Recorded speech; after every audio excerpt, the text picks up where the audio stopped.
Kita lanjut bahas spoiler Wudong Qiankun season 11 episode 24. Oke lah, nggak usah banyak meng. Kita langsung masuk aja ke pembahasan.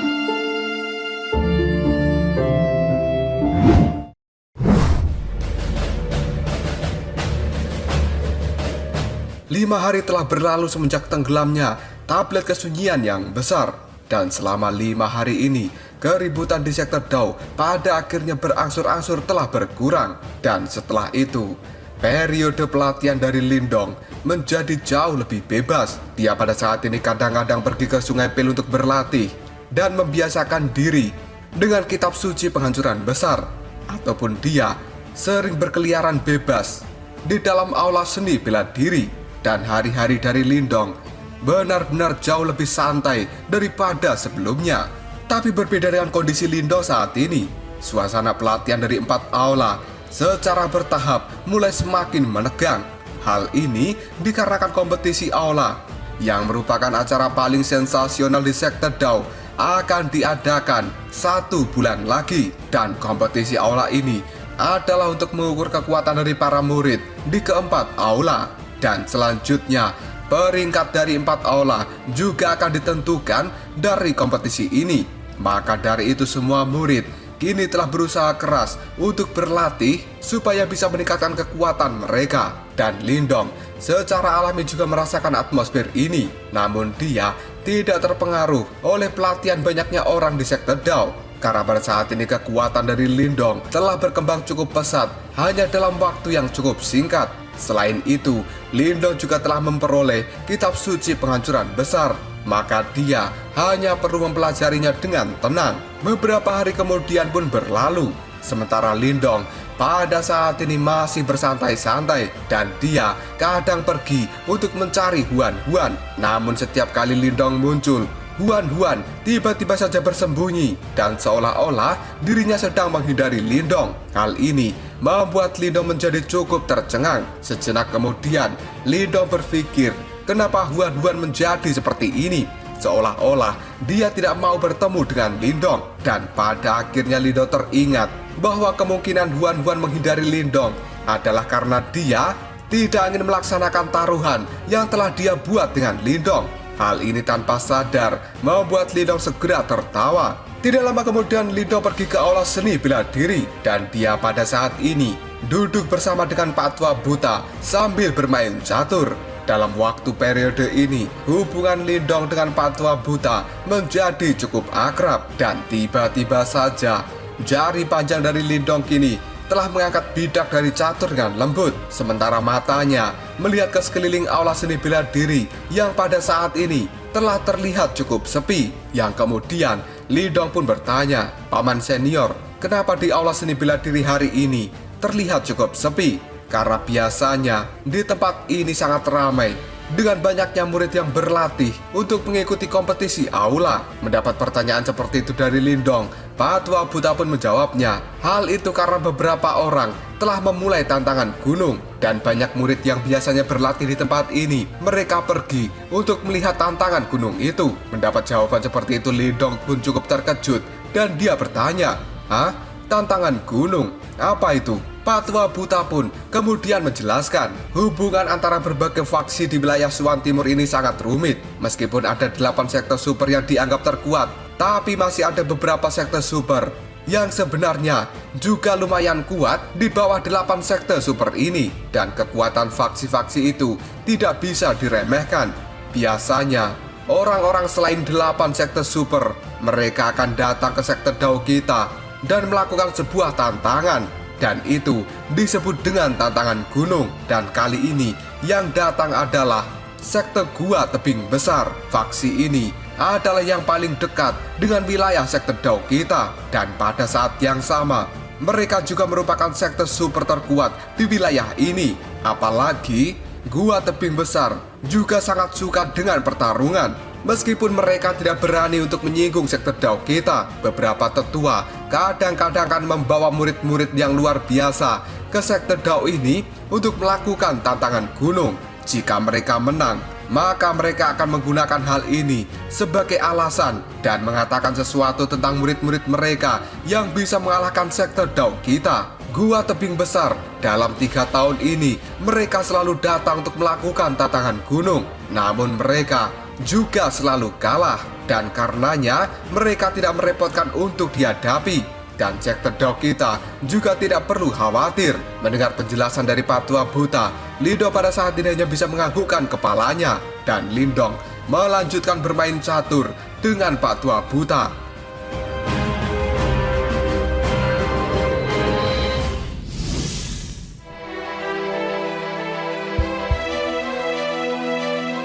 Setengah hari pun berlalu. Pada saat Lindong bersiap untuk mengakhiri permainan catur ini, tiba-tiba saja dia mengangkat kepalanya dan melihat ke arah kejauhan. Karena pada saat ini terdengar suara angin yang datang dengan cara terburu-buru. Dan sesaat kemudian, Moling pun kini telah memperlihatkan dirinya. Namun ekspresi Moling saat ini benar-benar terlihat cukup suram. Sambil tersenyum, Lindong pun bertanya, "Moling, ada apa? Kenapa kau terlihat terburu-buru seperti itu?" Ketika Moling melihat Lindong, dia pun menarik nafas lega dan kemudian berkata, "Lindong, apakah kamu saat ini tahu apa yang terjadi di aula depan?" Mendengar pertanyaan itu, Lindong pun terdiam sejenak sebelum pada akhirnya dia menjawabnya, "Oh, tantangan gunung dari Gua Tebing Besar ya?" Mendapat jawaban seperti itu dari Lindong, Moling pun mengatakan, "Benar." Dan kemudian Lindong pun kini mengerutkan keningnya, lalu berkata, "Ini hanyalah pertarungan antar para murid. Kakak Ying Xiaoxiao, kakak King Ye, dan juga kakak Muli bukankah ada di tempat itu? Dan tidak bisakah mereka menangani murid-murid dari Gua Tebing Besar?" Ketika mendapat perkataan seperti itu dari Lindong, Moling pun kini mengatakan, kakak senior Ying Xiaoxiao pada saat ini telah menutup dirinya untuk melakukan pelatihan, dan orang-orang dari Gua Tebing Besar itu kemungkinan sengaja memilih datang dalam waktu saat ini karena mereka mengetahui bahwa kakak Ying Xiaoxiao telah melakukan pelatihan. Selain itu, beberapa orang dari Gua Tebing Besar juga bukan orang yang bisa dihadapi dengan mudah karena mereka kali ini muncul dengan kekuatan yang cukup besar. Dan apalagi 4 murid senior langsung dari aula kita sebenarnya juga telah menutup diri di dalam pelatihan. Kita telah bertahan selama 3 putaran sebelumnya, dan sektor Dao kita telah kehilangan 2 putaran. Nada suara dari murid-murid Gua Tebing Besar itu benar-benar sangat arogan, dan mereka telah membuat marah banyak murid dari sektor Dao. Beberapa dari murid-murid sektor Dao kita yang tidak bisa mengendalikan diri, mereka telah pergi untuk mencari para senior yang sedang melakukan pelatihan. Dan bagaimanapun juga, tantangan gunung dari Gua Tebing Besar selama ini mereka selalu berakhir dengan kekalahan total. Tapi sekarang mereka telah datang untuk mengalahkan sektor Dao. Sikap arogan yang mereka tunjukkan benar-benar membuat murid-murid dari sektor Dao kita menjadi sangat marah. Dan saat ini adalah sparring putaran keempat. Senior Huan telah turun tangan untuk melakukan pertarungan. Dari kelihatannya, dia hanya mampu menahan lawan untuk sementara waktu. Dan di sisi lain, Gua Tebing Besar saat ini masih memiliki satu karakter yang cukup merepotkan, dan dia belum turun tangan. Jika aku tidak menemukanmu hari ini, kemungkinan senior Huan harus bertarung 2 kali. Bagaimanapun juga, dia adalah yang terkuat di antara para murid yang saat ini tidak melakukan pelatihan. Mendengar ucapan dari Moling, Lindong pun segera mengerutkan keningnya, dan dia sangat memahami karakter dari Huan. Meskipun gadis itu selalu bertingkah aneh, tapi jika hal itu menyangkut nama baik dari sektor Dao, maka dia akan turun tangan dan tidak akan membiarkan reputasi dari sektor Dao diinjak oleh orang lain. Lindong pun pada saat ini terdiam. Kemudian dia bergumam pada dirinya sendiri, memang terlalu berlebihan jika membiarkan seorang gadis harus bertarung 2 kali, di mana para murid sektor Dao akan menyembunyikan wajah mereka jika berita ini sampai menyebar. Tiba-tiba saja pada saat ini Moling berkata, "Wakil kepala aula Wudao telah memintaku untuk mencari dirimu supaya kamu pergi untuk bisa mengendalikan situasi saat ini.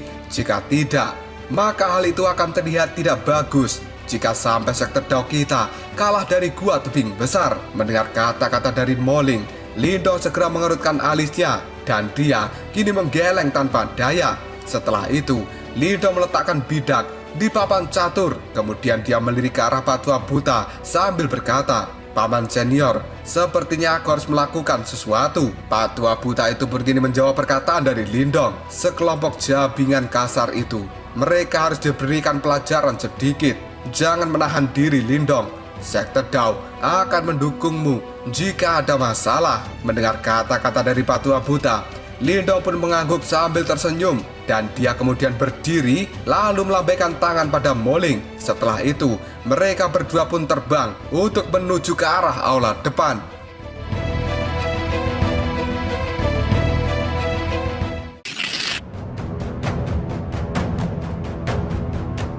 Lindong dan Moling pada saat ini bergegas untuk menuju aula depan.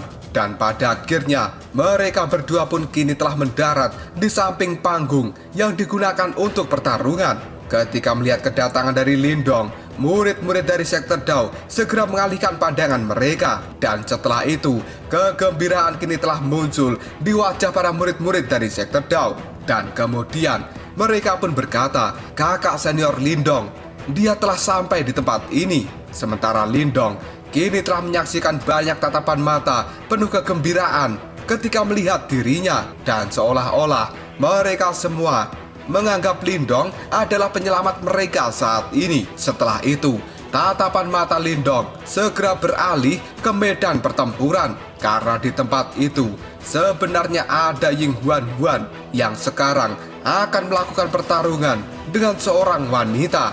Kemudian Lindong pun bergumam, sepertinya lawan yang ditemui Huan kali ini cukup kuat.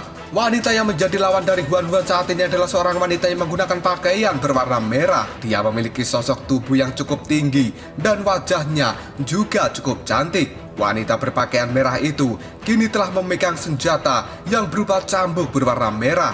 Saat dia mengayunkan cambuknya, fluktuasi energi yang cukup kuat kini telah menyebar dari dalam, dan jelas bahwa cambuk itu merupakan harta karun jiwa surgawi yang cukup kuat. Moling yang berada di samping Lindong pada saat ini dia berkata, dia bernama Song Yan, dan dia adalah salah satu dari 3 teratas antara generasi muda di Gua Tebing Besar, dan dikabarkan bahwa dia pada saat ini telah berada di tahap 8 Nirwana. Bahkan kekuatannya bisa menandingi para murid langsung senior dari keempat aula. Setelah mendengarkan penjelasan dari Moling, Lindong pada saat ini menganggukkan kepalanya, dan kemudian dia kembali melihat ke arah Huan karena pada saat ini, setelah insiden sebelumnya, sebenarnya kekuatan dari Ying Huan juga telah meningkat. Dan pada saat ini, Huan sendiri juga telah berada di tahap 8 Nirwana. Oleh karena itu, bukan tugas yang mudah bagi Song Yan sebenarnya untuk bisa mengalahkan Huan. Tidak lama kemudian mata dari Lindong berbalik, dan dia pada saat ini melihat ke arah para anggota dari Gua Tebing Besar yang sedang duduk di tepi panggung. Di tempat itu, duduk 2 orang tetua yang memakai baju berwarna abu-abu. Dan setelah itu, Lindong pun melihat pada individu yang berada di belakang tetua ini. Individu itu menggunakan pakaian berwarna hitam dan menyilangkan tangan di dadanya. Sementara tatapan mata orang itu cukup meremehkan ketika dia melihat ke arah Huan yang ada di panggung pertarungan. Lindong pada saat ini bisa merasakan bahwa aura dari pria berbaju hitam itu jauh lebih kuat daripada Song Yan, dan sepertinya dia sebentar lagi akan mencapai tahap 9 Nirwana. Kekuatan itu sebenarnya bisa dibandingkan dengan senior King Ye dan juga Muli. Moling pada akhirnya kini kembali berkata, orang itu adalah Hao Zhen, dan dia adalah yang terkuat antara anggota generasi muda dari Gua Tebing Besar. Dia pada saat ini berada di tahap puncak dari Nirwana ke-8, dan sebentar lagi katanya dia akan menerobos ke tahap Nirwana ke-9. Selain itu, dia adalah satu-satunya orang dari Gua Tebing Besar yang belum melakukan pertarungan. Mendengar perkataan dari Moling, Lindong pun kembali menganggukkan kepalanya, dan tiba-tiba pada saat ini murid-murid dari Sekte Dao yang ada di sekitar, mereka pun segera membukakan jalan untuk Lindong supaya Lindong bisa berjalan maju dan duduk di barisan depan dari arena ini. Pada saat kedatangan Lindong ini menyebabkan keributan dan dia menjadi titik fokus perhatian dari murid-murid Sekte Dao, tiba-tiba saja tatapan mata dari murid-murid Gua Tebing Besar juga melihat ke arah Lindong. Dan kemudian mereka pun saling berbisik dengan suara yang rendah. Siapa orang itu? Aku belum pernah melihat sosok ini di antara murid-murid dari sekte Dao. Hao Shen pun kini menjawabnya. Dia hanyalah bocah yang berada di nirwana ke-6. Kamu tidak perlu khawatir, karena selama Ying Xiaoxiao tidak muncul, kemungkinan kemenangan masih akan berada di tangan kita. Orang yang berkata dengan Hao Shen. Kini dia tertawa dan kemudian mengatakan, hehe, itu benar. Karena kita memiliki kakak Hao Shen di tempat ini, maka aku yakin tidak akan banyak orang dari anggota generasi muda sekte Dao yang bisa bersaing denganmu. Mendapat perkataan seperti itu, Hao Shen pun hanya bisa tersenyum. Kemudian dia menatap Lindong dengan cara yang cukup meremehkan. Di sisi lain, Lindong pada saat ini juga melihat ke arah Hao Shen dan dia menemukan bahwa sebenarnya Hao Shen telah memiliki tatapan mata yang meremehkan ketika dia melihat Lindong, yang pada akhirnya Lindong pun tersenyum tipis sambil bergumam, sepertinya aku sedang diremehkan.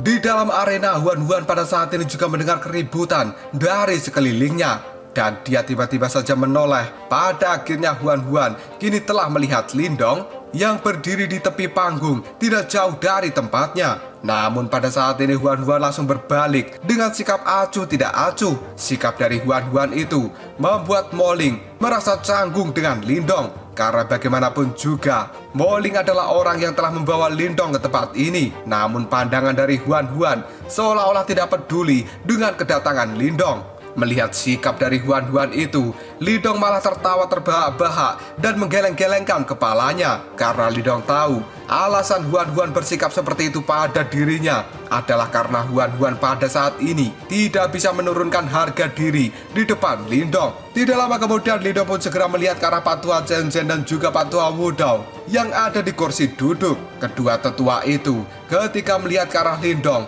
langsung menganggukkan kepalanya. Dan tidak lama kemudian, gadis berbaju merah yang bernama Song Yan, dia pada saat ini telah tersenyum pada saat dia menatap Huan sambil memegang cambuk panjang di tangannya. Yang kemudian Song Yan pun berkata, gadis kecil, kakak perempuan ini tidak akan pernah menunjukkan belas kasihan padamu. Mendengar kata-kata itu, Huan yang pada saat ini telah memanggil sitarnya. Dia juga mengatakan, dan aku juga berencana untuk mengatakan hal yang sama denganmu. Mendengar kata dari Huan, hal itu segera membuat alis dari Song Yan segera terangkat. Sebelum pada akhirnya dia pun menyentakkan cambuk yang ada di tangannya. Dan tiba-tiba cambuk yang seperti ular piton mengamuk kini telah membelah udara dan mengayun kejam ke arah Huan. Melihat cambuk itu telah datang dengan kecepatan yang sangat mengerikan ke arahnya, membuat mata dari Huan menjadi sangat tajam. Dan segera setelah itu, jari Huan dengan lembut kini memetik sitar yang ada di tangannya. Gelombang demi gelombang suara berwarna hijau kini telah dikeluarkan dan langsung bertabrakan dengan cambuk yang berapi-api. Dan pada saat gelombang suara itu melakukan bentrokan dengan cambuknya, pada saat ini tubuh dari Song Yan segera melesat ke depan. Dan setelah itu, dia pun kembali menyentakkan cambuknya yang pada saat ini telah berubah menjadi lurus seperti tombak. Dan hal itu secara langsung telah menargetkan titik vital di antara alis Huan. Kekuatan yang sangat mengerikan kini sebenarnya telah berkumpul di ujung cambuk yang seperti tombak itu. Bahkan jika dilihat-lihat, tubuh emas nirwana dari seorang nirwana ke-7 akan langsung bisa ditembus oleh kekuatan dari cambuk tombak. Melihat hal ini, tatapan mata dari Huan segera berubah menjadi tajam. Dan selanjutnya, Huan menggunakan jarinya untuk kembali memetik sitar yang ada di tangannya. Dan hal itu membuat gelombang suara yang cukup halus segera dipancarkan dari dalam sitar. Pada saat gelombang suara ini telah keluar, tatapan mata dari Song Yan dalam sekejap berubah menjadi kabur. Dan hal ini membuat tusukan cambuk tombak dari Song Yan sebenarnya telah meleset setengah kaki dan melewati bahu Huan. Setelah serangannya gagal, Song Yan pun hanya bisa mendengus dengan dingin. Kemudian dia menggenggamkan tangannya dan tombak cambuk kini telah berubah menjadi serangan yang akan menyapu Huan-Huan dari arah samping, yang pada saat ini telah mengarah pada kepala Ying Huan-Huan. Tapi ketika melihat hal ini, Huan-Huan segera mengangkat sitarnya dan dia memblokir serangan tombak cambuk menggunakan sitar itu yang pada saat ini telah berada di samping kepalanya.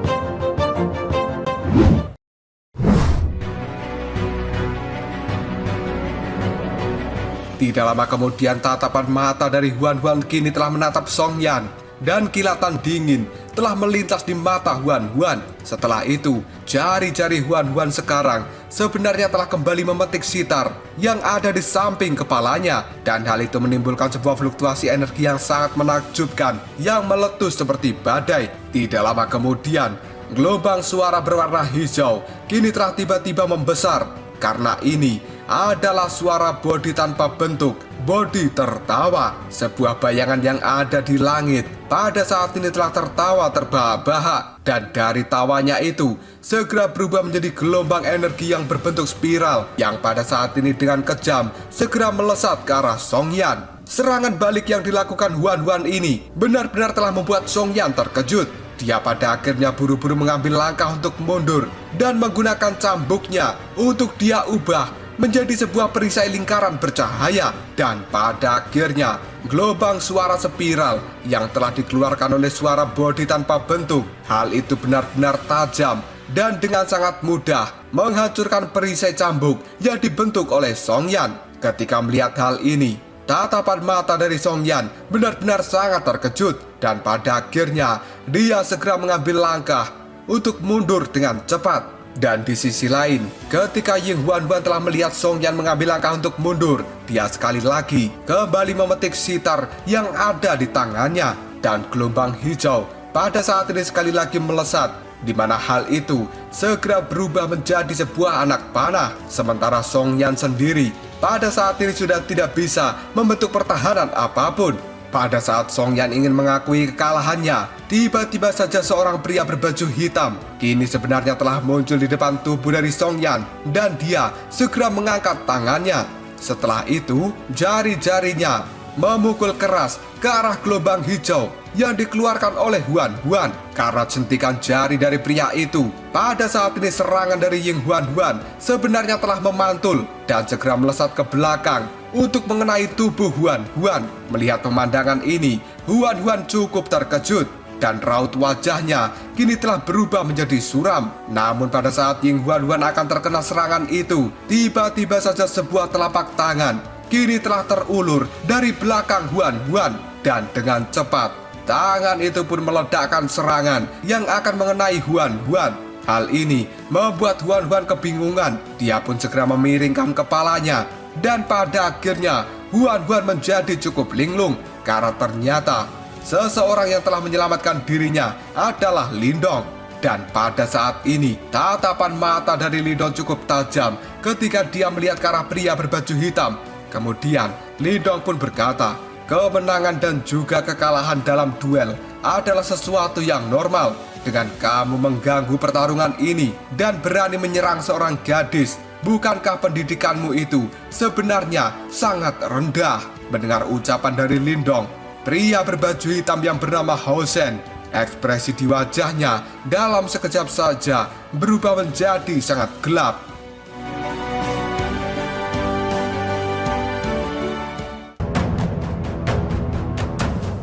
Lalu apakah yang akan terjadi selanjutnya? Apakah kali ini akan terjadi pertarungan yang cukup sengit antara Hao Shen dan juga Lindong? Jika kalian penasaran, tunggu aja jawabannya di next video. Ngobrol sob.